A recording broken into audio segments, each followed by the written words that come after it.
La salle à manger résonnait du cliquetis de l'argenterie et d'une cruauté désinvolte, si bien que la voix de ma mère trancha l'air comme du verre. Qu'est-ce que ça fait d'épouser un homme qui ne peut même pas s'offrir une voiture décente? Des rires éclatèrent autour de la table comme s'ils avaient été répétés. Mon père secoua la tête, sa fourchette suspendue en l'air. Tu es vraiment tombé bien bas, Léa, ajouta-t-il. Tu es passé des bourses d'études à gratter les fonds de tiroir. Qu'est-il arrivé à notre fille en or? Je ne parlais pas. Je ne le pouvais pas. Mes mains restaient jointes sur mes genoux, les doigts si serrés que mes jointures blanchissaient. Je forçai un petit sourire et baissai les yeux vers mon assiette. Du saumon que je n'avais pas touché. Garni d'humiliation. Avant de commencer, laissez un commentaire et dites-nous d'où vous venez et de quelle ville vous regardez nos vidéos. Et après avoir regardé toute la vidéo, n'oubliez pas de nous dire ce que vous feriez dans cette situation. Soyez honnête. Dites-le moi dans les commentaires ci-dessous. Nous lisons chaque commentaire. Commençons. De l'autre côté de la table, ma jeune sœur, Chloé, se pencha en arrière sur sa chaise, son verre de vin levé d'un air suffisant. Laisse-moi deviner. C'est un de ces entrepreneurs avec de grands rêves et aucun revenu. Pauvre et fier, rit l'oncle Georges. C'est toujours la pire combinaison. Je n'ai pas bronché, pas extérieurement, mais quelque chose brûlait dans ma poitrine si profondément, si vivement que cela m'a presque étouffé. Mon mari, Luc, n'était pas tape à accent grave-l'œil. Il ne portait pas de vêtements de marque. Il ne parlait pas d'argent. Et je ne l'avais jamais demandé, mais pauvre? Il ne le connaissait pas. Pas vraiment. 2 heures plus tard, il le saurait. Je restais silencieuse, les laissais finir leur plat, leur vin, leurs insultes. Et juste au moment où ma mère se leva pour servir le dessert, la sonnette retentit. J'y vais, dis-je doucement, me levant avant que quiconque puisse m'arrêter. J'ouvris la porte. Il était là. Luc se tenait là dans un costume gris anthracite sur mesure que je ne lui avais jamais vu porter auparavant. Pas le sweat à capuche usé, pas le jean. Non, c'était différent. Ses cheveux sombres étaient coiffés en arrière des lignes nettes, une eau de Cologne chère, des boutons de manchette qui scintillaient sous la lumière du Porsche. Derrière lui, une Bugatti noire frôlait le trottoir. Désolé d'être en retard, dit-il calmement, sa voix basse et stable. Je devais finir de signer une nouvelle acquisition. Il s'avère que l'achat de 2 entreprises en une seule matinée prend plus de temps que prévu. Mon souffle se coupa. Je clignai des yeux. Son regard croisa le mien. Prête à y retourner? Je hochai lentement la tête. Quand nous sommes entrés dans la salle à manger, toutes les têtes se sont tournées, puis tout a changé. Le verre de vin de Chloé faillit glisser. La mâchoire de mon père se crispa. Les yeux de ma mère passaient de la voiture à l'extérieur à l'homme à côté de moi, comme si elle regardait sa maison brûler au ralenti. Qui est-ce? Chuchota mon oncle. Luc entra comme s'il possédait la pièce. Et d'une certaine manière, c'était le cas. Bonjour, dit-il, sa voix commandant sans effort. Désolé de ne pas avoir pu venir plus tôt. Ma réunion du conseil d'administration avec Airbus a duré plus longtemps que prévu. Silence. Un silence de mort, creux. Chloé s'étouffa avec son vin. Luc plongea la main dans la poche de sa veste et me tendit une fine enveloppe noire. J'ai pensé que tu voudrais peut-être voir les chiffres finaux, dit-il nonchalamment.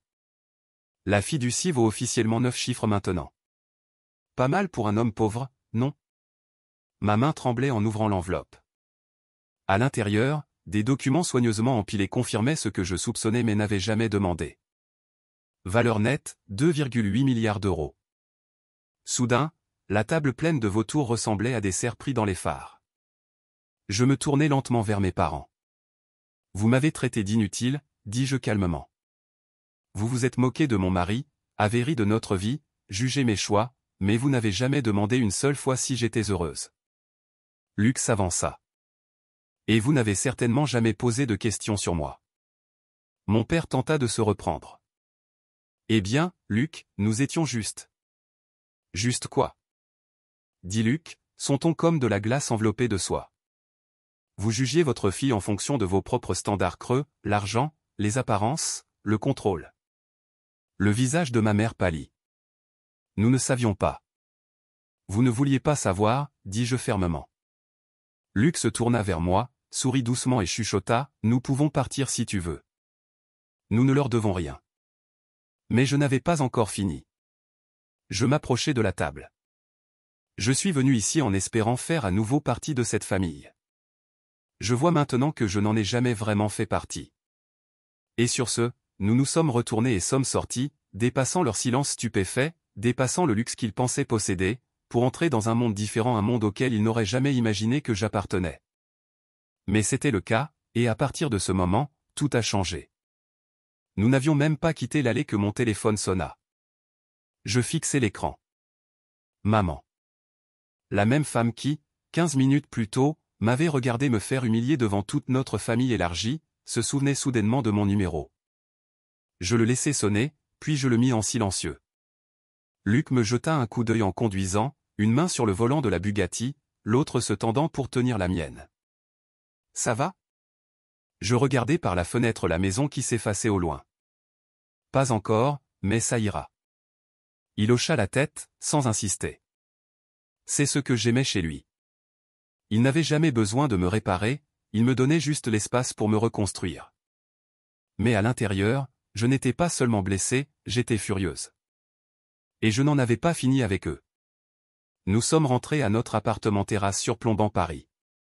Luc avait acheté l'endroit des mois auparavant sous le nom d'une société holding. Il aimait la discrétion, ne voulait jamais que les gens sachent qui il était à moins qu'ils ne le méritent. Mais maintenant je voulais que la vérité les brûle. Je me suis assise à notre îlot de cuisine en marbre, toujours dans ma simple robe d'été dont ils s'étaient tous moqués, et j'ai ouvert mon ordinateur portable. Ma cousine Manon avait posté une photo de groupe du déjeuner sur Facebook. La légende, grand déjeuner de famille aujourd'hui. Beaucoup de rires. Ouais. À mes dépens. J'ai cliqué sur partager et ajouter mon propre message. Aujourd'hui, ma famille s'est moquée de mon mari parce qu'il n'était pas assez riche. Ils ne savaient pas qu'il valait 2,8 milliards d'euros. Ils ont ri, puis ils sont devenus pâles. Ça a explosé. En 1 heure, à la tombée de la nuit, il y avait 80 000 partages. Ma boîte de réception était pleine de messages de journalistes, de gens de l'école, d'inconnus. Tout le monde voulait en savoir plus, mais je n'avais pas publié pour la popularité. J'avais publié pour documenter. Ils m'avaient démoli en public. Maintenant, ils seraient vus en public, eux aussi. Le lendemain, mon père s'est présenté à mon bureau. Oui, mon bureau. Pas celui de Luc. Le mien. Je dirigeais une marque de bien-être en pleine croissance que j'avais créée de toutes pièces. Alors qu'ils supposaient tous que je vivais au crochet de mon mari, ils n'avaient jamais demandé d'où venaient mes revenus. Ils supposaient simplement que je n'en avais pas. Mon assistante entra, confuse. Il y a un monsieur Dubois ici. Il dit qu'il est votre père. Je pris une profonde inspiration. Faites-le entrer. Papa entra, l'air plus mince en quelque sorte. Les yeux plus sombres. Pas à cause de l'âge, juste à cause du fait d'avoir été exposé. Léa, commença-t-il. Nous devons parler. Allez-y, dis-je en restant assise. Il s'assit maladroitement en face de moi. Écoute, nous étions juste surpris. Cette voiture, le costume, le truc du milliardaire. Aucun de nous ne le savait. Tu dois comprendre. Vous voulez dire que je dois vous pardonner de m'avoir humilié ? Dis-je calmement. Ce n'est pas juste. Ah non ? Le coupai-je. Vous les avez laissés rire de moi. Vous avez mené les rires, démoli mon mari, mon mariage. Et pourquoi ? Parce que ses vêtements n'étaient pas tapés à accent grave-l'œil. Parce qu'il ne jouait pas à vos stupides petits jeux d'ego ? Il détourna le regard. Je n'ai jamais demandé d'argent. Jamais demandé votre approbation. Tout ce que j'ai toujours voulu, c'est du respect. La voix de mon père s'adoucit. Nous ne savions pas quel genre d'homme il était. Parce que vous n'avez jamais demandé, lâchez-je.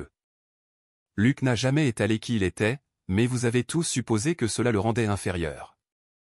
Il s'avère que cela le rendait juste meilleur. Il y eut une longue pause. Puis il fit quelque chose que je n'avais pas vu depuis des années.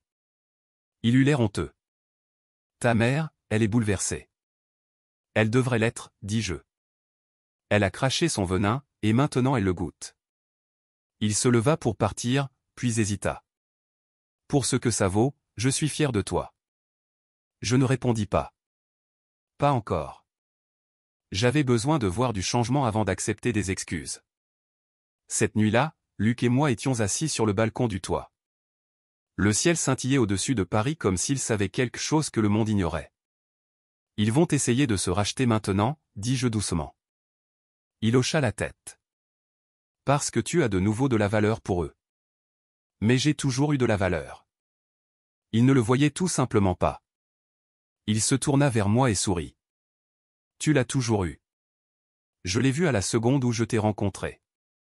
Et à ce moment-là, je ne me sentis plus petite. Je me sentis puissante. Parce que parfois, la vengeance ne vient pas avec des cris. Elle vient avec le silence et le succès. 3 jours après que ma publication soit devenue virale, le ton de ma mère changea complètement. J'ouvris ma boîte de réception pour trouver un long courriel, excessivement poli, avec pour objet « Reprenons contact, ma chérie ».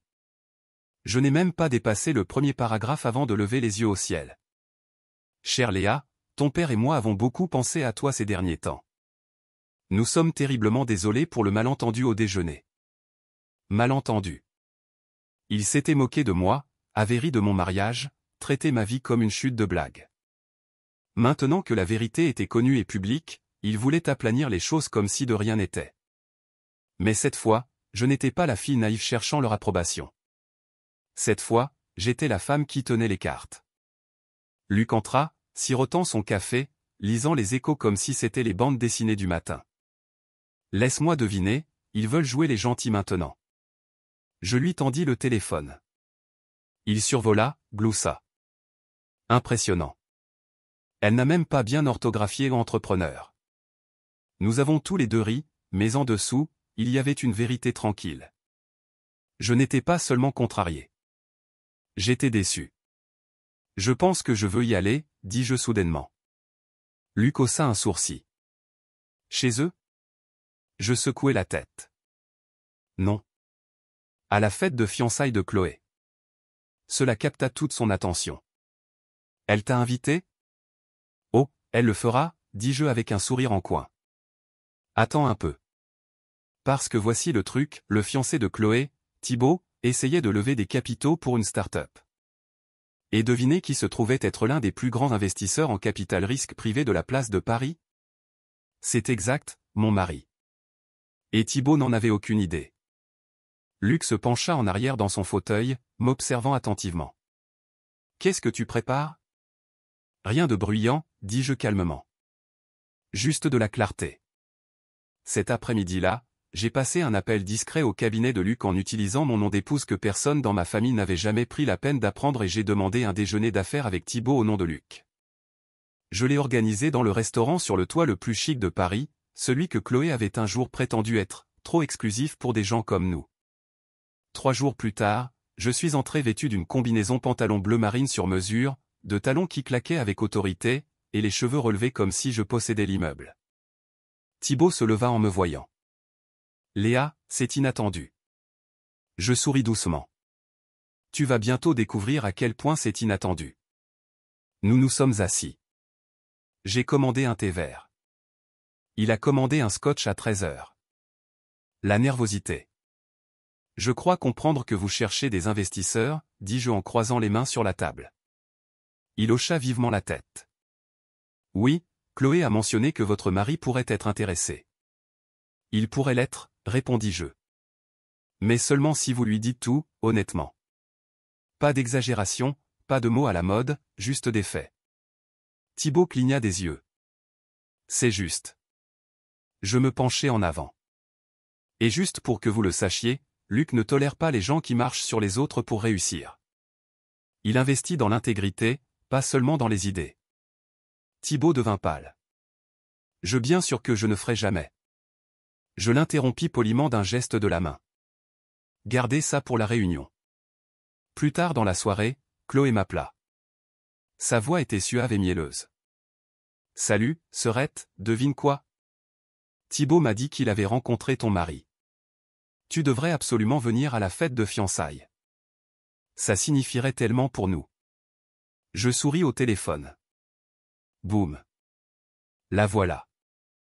Bien sûr, dis-je. Nous serons là. Le soir de la fête de fiançailles, je ne suis pas entré comme la déception de la famille. Je suis entré comme la femme qu'ils avaient tous mal jugée et ne pouvaient plus ignorer. Chloé portait sa robe de créateur comme une armure. Son sourire était forcé, crispé sur les bords. Au moment où elle nous a vus, ses yeux se sont fixés sur la montre de Luc, une Breguet en édition limitée, et l'ambiance de la salle a changé. Les gens nous regardaient maintenant, des chuchotements s'enroulaient dans le hall comme de la fumée.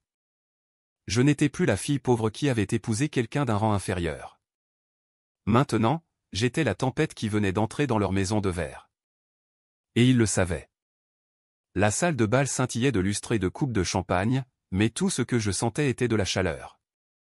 Pas de la nervosité, mais du pouvoir. Pour la première fois de ma vie, j'étais dans leur monde, selon mes propres termes. Chloé fit teinter bruyamment son verre. Tout le monde, puis-je avoir votre attention ?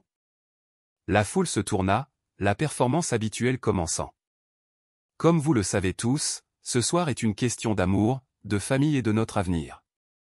Thibaut et moi sommes ravis d'annoncer notre mariage prochain et quelques nouvelles commerciales incroyables également. Ma mâchoire se serra légèrement. Ça y est. Nous sommes en pourparlers préliminaires avec l'un des plus grands investisseurs privés de la place de Paris, continua-t-elle, souriant comme si elle avait gagné à la loterie. Nous gardons les détails secrets, mais disons simplement que cela pourrait tout changer. Luc haussa un sourcil et se pencha près de moi. Elle ne sait vraiment pas. Je sirotais ma boisson. Elle est sur le point de le découvrir. Alors que les applaudissements s'estompaient, Thibaut fit un geste vers nous. Et nous sommes également honorés d'avoir Léa et Luc ici ce soir. Merci d'être venus.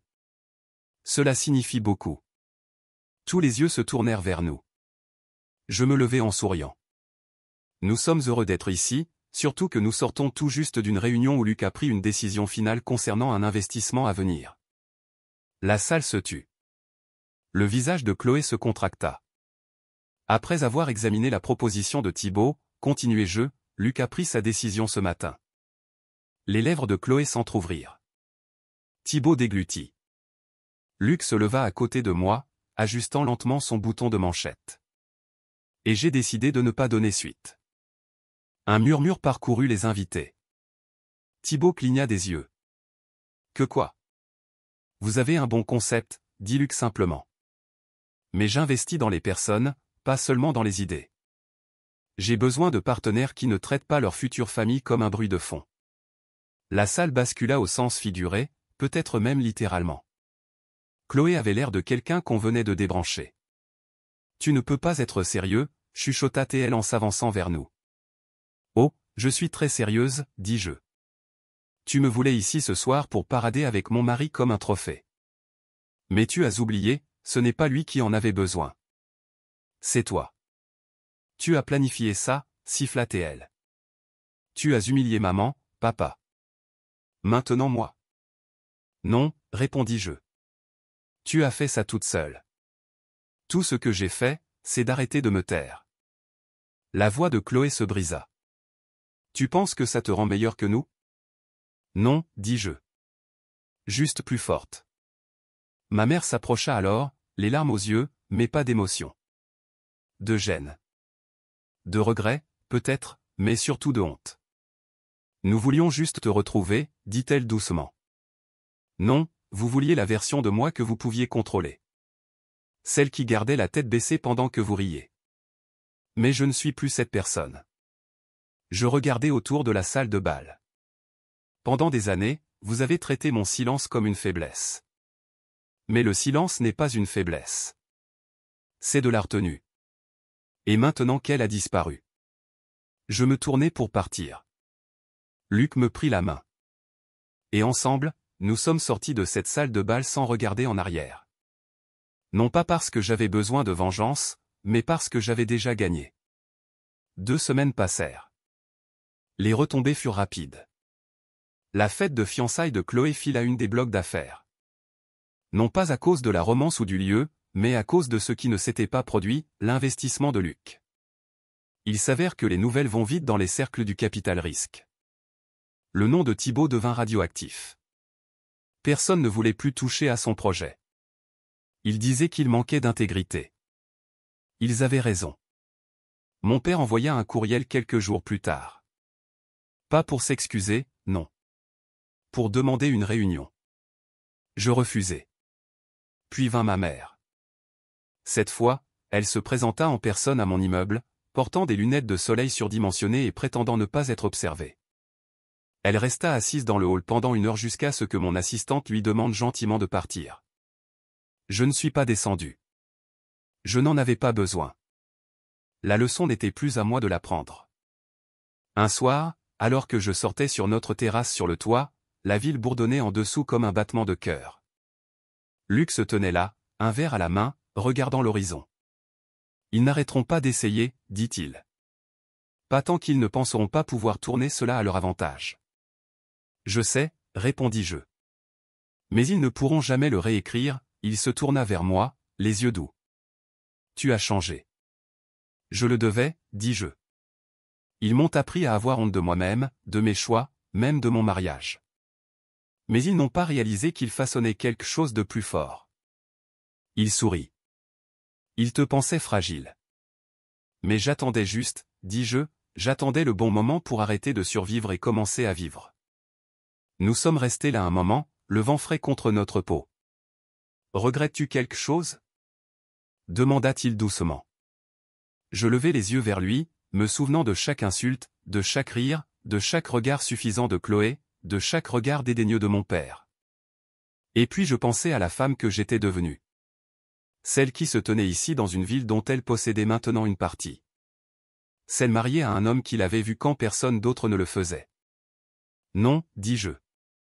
Je regrette juste d'être resté silencieux si longtemps. Le lendemain matin, je reçus un dernier message de Chloé. Je suppose que nous méritons ça. Je ne sais pas comment réparer ce que nous avons cassé, mais je suis désolé. Ce n'était pas suffisant, mais c'était un début. Et je répondis par une seule ligne, parfois, le silence était la seule gentillesse qu'il me restait.